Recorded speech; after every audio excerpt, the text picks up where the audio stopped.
You know, when I see a classroom that looks like this, I'm forced to ask one question. And the answer is, well, of course, architects do have ears, but they simply don't use them when they're designing spaces.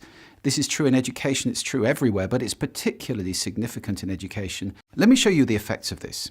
Here's a simulation of a classroom with a reverberation time of just over a second. See if you could learn in this environment. In language, infinitely many words can be written with a small set of letters. How easy is that? Now let's take the reverberation down to 0.8 of a second.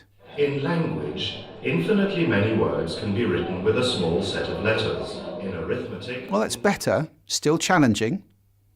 And now let's take it all the way down to 0.4, less than half a second reverberation time. Many numbers can be composed. Infinitely many words can be written with a small set of letters. In arithmetic, infinitely many numbers can be composed. Now you can hear, now you can understand.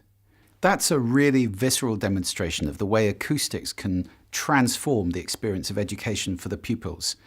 And this is down to architects, I have to say. Architects for many decades, even hundreds of years, have not been listening to the rooms they create for our educational system. And it's still happening.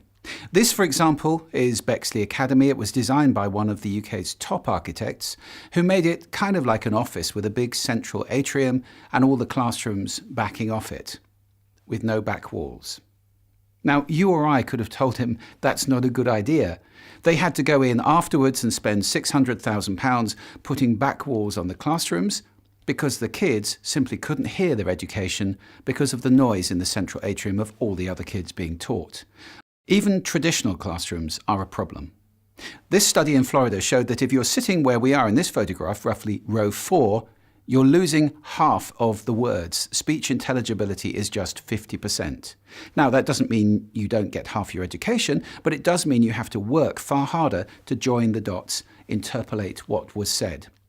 If you liken education to watering a garden, which I think is a fair analogy, we are wasting an awful lot of water simply because of acoustics.